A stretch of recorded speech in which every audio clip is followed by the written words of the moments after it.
Good morning, children. Today I teach you digestion of food. कल मैं आपको बताया था, आज मैं आपको डाइजेशन ऑफ फूड पढ़ा रहा हूँ, जबकि मैं कल आपको बताया था डाइजेशन ऑफ फूड में डाइजेशन क्या है, फूड का डाइजेशन कैसे होता है और डाइजेशन सिस्टम क्या है। आज ये डाइजेशन सिस्टम का टोटली मेथड को लेके मैं आ रहा हूँ। जब आप फूड को मुंह में लेते हो और फूड को मुंह में लेके उसको चबाते हो, च्यव माने चबाना, दांत से उसको काटते हो, आपने कभी सोचा जब आपके मुंह में वो फूड गया और वो फूड गया तो वो गीला कैसे हो गया? वो गीला कैसे हो गया? आपने कभी सोचने की कोशिश किया है? नहीं। उसके बाद आपने ये भी नहीं सोचा कि जो क्या सारा फूड को आपका दांत जो है वो पूरा उसको महीन कर देता है, स्मॉलेस्ट पीस में चेंज कर देता है? नहीं, वो स्मॉलेस्ट पीस में चेंज नहीं करता है। बहुत ऐसे भी बच्चे हैं जिसको खाने का हैबिट सही नहीं है। वो क्या करता है बच्चा, वो चावल जो होता है वो डायरेक्ट उसको मान लो क्या करता है, डायरेक्ट यानी स्लोन कर लेता है, निगल जाता है। आपने कभी सोचा वो निगलने के बाद कहाँ उसका डाइजेस्ट होता होगा? अब मैं आज आपको बता रहा हूँ डाइजेस्टिव सिस्टम में फर्स्ट है माउथ। ये जो माउथ आप देख रहे हैं कहता है chew the food with the help your teeth. Food को आप अपनी दांत की सहायता से चबाते हैं। अब मुंह में जो थूक सा आ जाता है ना, थूक वो अलग होता है और लार अलग होता है। लार लठलठ होता है, यानी जब मुंह से लार आता है तो लस्सी की तरह चूता है और थूक में वो लस्सापन नहीं रहता है, तो लार निकलता है। हाँ, लार, इसको हम कहते हैं सलीवा।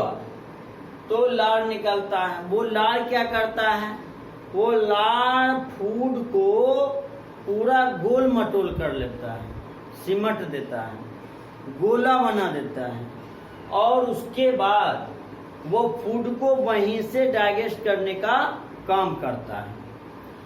तो यहाँ क्या है कि उसको आप सॉफ्ट एंड ब्रेक कराएं, उसको एकदम ही कोमल कर देता है और छोटे छोटे पीस में चेंज कर देता है।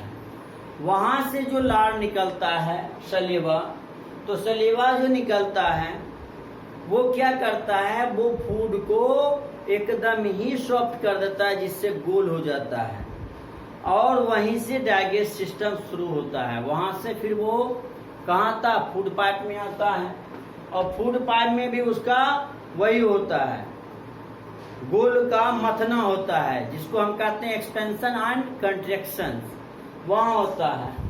उसके बाद ये फूड सीधे चला आता है कहाँ, स्टमक में आ जाता है फूड पाइप से। ये स्टमक का साइज इस तरह से है। मैं कल भी आपको बताया कि स्टमक के अंदर HCl यानी हाइड्रोक्लोरिक एसिड पाया जाता है। इससे जो जूस निकलता है, वह जूस जितना भी प्रोटीन मटेरियल हमारा फूड का होता है, वो सारे प्रोटीन मटेरियल फूड को वो क्या करता है, डाइजेस्ट करता है।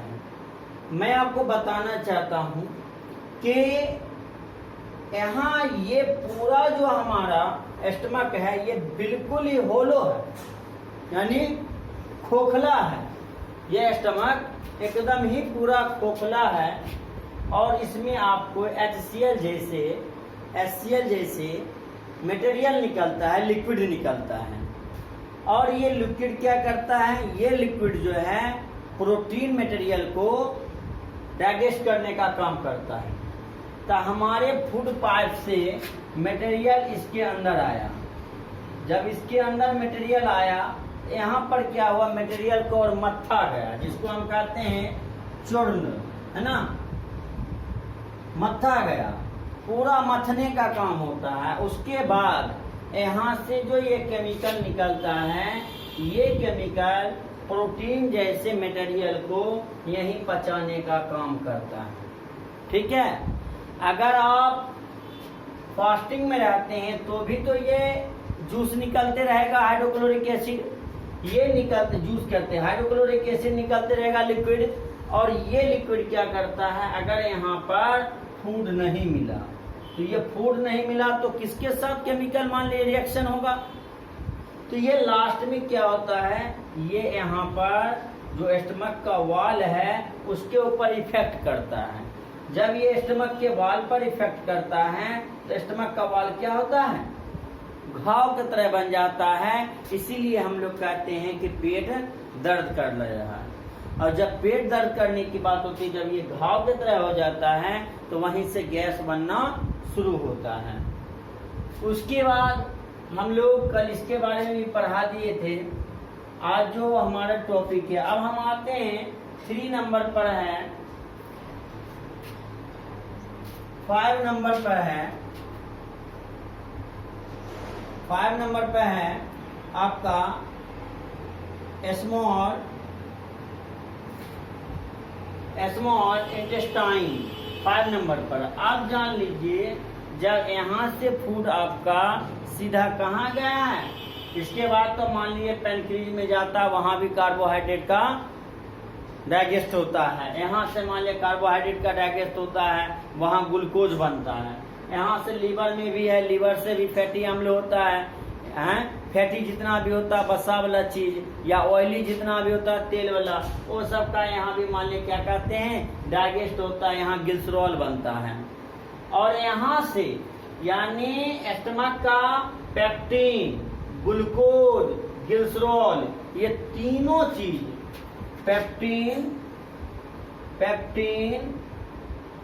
ग्लूकोज, ग्लिसरॉल, ये सब आप चलाता है कहाँ, ये सब चलाता है स्मॉल इंटेस्टाइन में। स्मॉल इंटेस्टाइन में आता है तो यहाँ बहुत सा चीजें, यहाँ जो है ये जो है पैनक्रीज, ये पैनक्रीज जूस यहाँ रहता है, और ये पैनक्रीज जूस यानी अग्नाशय रस जो होता है। और दूसरा सबसे बड़ी बात क्या है कि स्मॉल इंटेस्टाइन जो होता है वो 7 मीटर लंबा होता है। कितना?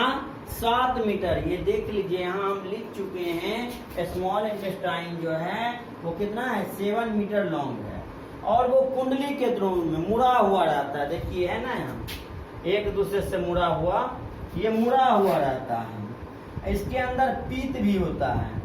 तो यहाँ क्या होता है, जितना ये सारा मटेरियल यहाँ आया है वो सारा मटेरियल का यहाँ डाइजेस्ट होता है, पाचन होता है।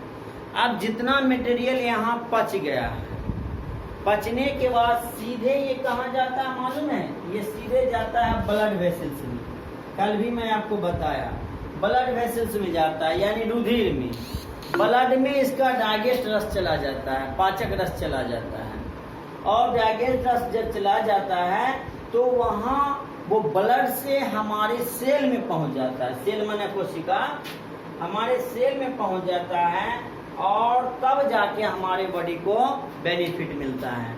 मैंने कल भी इस चीज को आपको बताया था कि हमारे बॉडी को आप जो सोचोगे कि डायरेक्ट वे बेनिफिट मिलता है, ऐसी कोई बात नहीं है। ये सारा प्रोसेस करना पड़ता है। फूड का आपने देख लिया, क्या माउथ से ही उसका पूरा पाचन हो गया? नहीं। क्या फूड पाइप से ही हो गया? नहीं। क्या स्टमक से ही हो गया? नहीं। क्या माने पैनक्रीज से ही हो गया? नहीं। क्या लीवर से ही हो गया? नहीं। ये सारे का टोटली का अगर डाइजेशन सबसे क्लियर ही होता है तो स्मॉल इंटेस्टाइन में होता है। और स्मॉल इंटेस्टाइन में जब उसका डाइजेशन हो गया तो डाइजेटिव मानुराल जूस जो होता है वो हमको सीधे ब्लड वेसल्स में चला जाता है, ब्लड वेसल से सेल में जाता है, और सेल से फिर मान ले टिश्यू पहुंचा, टिश्यू से ऑर्गन पहुंचा, ऑर्गन से ऑर्गन सिस्टम पहुंचा, ऑर्गन सिस्टम से हमारे बॉडी में चला आता है। ये सब प्रोसेस है। तो अब रह गया सवाल, एक और कॉलम है लार्ज इंटेस्टाइन। जब सारा फूड यहाँ पर क्या हुआ, डाइजेस्ट हो गया, तो डाइजेस्ट हो गया तो कुछ ना कुछ तो बचेगा। अब जैसे आप मान लीजिए, आप क्या करते हैं, आप जब गेहूं जाते हैं पिसाने के लिए, तो गेहूं पिसता तो उसके साथ साथ चोकर भी आता है। तो गेहूं को आप यानी कि आटा को आप चाल लेते हैं और चोकर को अलग कर देते हैं, वो तो आपके बॉडी के लिए ठीक नहीं है। उसी तरह से हमारे बॉडी के लिए क्या है कि जितना भी डाइजेस्टिव जूस है वो सारा का सारा ब्लड वेसल्स में चला आया, ब्लड वेसल से सेल में चला गया, सेल से टिश्यू, टिश्यू से ऑर्गन, ऑर्गन से ऑर्गन सिस्टम, ऑर्गन सिस्टम से हमारे बॉडी में आ जाता है। अब जो वेस्ट मटेरियल है, वो वेस्ट मटेरियल जो ये बड़ा सा देख रहे होंगे, ये बड़ा सा नली साइड, ये होता है लार्ज इंटेस्टाइन। ये लार्ज इंटेस्टाइन, इसमें स्टैंडिंग मालोकोलोन होता है, ट्रांसवर्सल कोलोन होता है, लार्ज यानी लार्ज इंटेस्टाइन जो है इसमें मान लीजिए जिसके डिसेंडिंग कोलोन होता है। तो इसमें क्या है कि जो भी वेस्ट मटेरियल है जो हमारे बॉडी के लिए आवश्यक नहीं है, वो सारा मटेरियल कहाँ आ जाता है, लार्ज इंटेस्टाइन में आ जाता है। यहाँ पर वाटर भी रहता है। क्या होता है कि लार्ज इंटेस्टाइन में जो लिक्विड के रूप में रहता है, जो वाटर के रूप में रहता है, उसे यहाँ किडनी में भेज दिया जाता है, किडनी में भेज दिया जाता है। और जो मान लिए फेकल होता है यानी मल, पैखाना जिसको कहते हैं, ये हमको अनु से निकल जाता है, अन्नस से, अनु से निकल जाता है। ये रेक्टम क्या हुआ, ये गुदा हुआ। तो हमारे कहने का ये अर्थ हो गया है कि हमारे बॉडी में जो फूड का डाइजेशन हुआ है, ये फूड का डाइजेशन कितने तरह प्रोसेस से चलना पड़ता है। डाइजेशन तो इसका माउथ से शुरू हो जाता है, लेकिन प्रोसेस लार्ज इंटेस्टाइन तक चलना पड़ता है। बच्चों, इस चीज को आपको समझना है। ये आपका पार्ट 2, वीडियो का पार्ट 2 है। पार्ट 3 में ये चैप्टर एंड हो जाएगा। अब इसमें कुछ ही बचा है, तो हम चाहेंगे कि आप HW में एकदम ठीक जिस तरह से बोर्ड पर हम उतारे हैं, उसी तरह से आप कॉपी को उतार के हमारे व्हाट्सएप ग्रुप पर आप सेंड कर दोगे। और अगर किसी बच्चे को अगर प्रॉब्लम है, वीडियो आपके मोबाइल से डिलीट हो जा रहा है, तो आपको सोचना है कि जब वीडियो डिलीट हो गया तो हम कहाँ से लाएं। तो हमारा एक YouTube चैनल भी है, उसमें सिर्फ आप कुछ नहीं, आप मात्र UMS डुमरी सर्च कीजिएगा, डुमरी, और जैसे ये सर्च कीजिएगा उस पर सारा बोर्ड मेरा सारा जैसे वीडियो लोड रहता है, फिर आप देख सकते हैं। अगर आपके मोबाइल में है तो ठीक ही है, नहीं है तो आप इस पे जाइएगा यूट्यूब पे और UMS डुमरी सर्च कीजिएगा, सारा आ जाएगा। अब मैं आपको बताना चाह रहा हूँ, इसको एकदम नीट एंड क्लीन जिस तरह से हम फिगर को ड्रॉ किए हैं, आप अपने कॉपी के पेज पर ड्रॉ करके व्हाट्सएप ग्रुप पर भेजेंगे। और जितना भी वर्ड है देख लीजिए, एंजाइम, होलो है ना, डाइजेस्टिव जूस है, ये जितना भी आप देख रहे हैं, ये सब वर्ड मीनिंग को क्या करना है, याद कर लेना है। आज के क्लास के लिए इतना ही। That's all, thank you.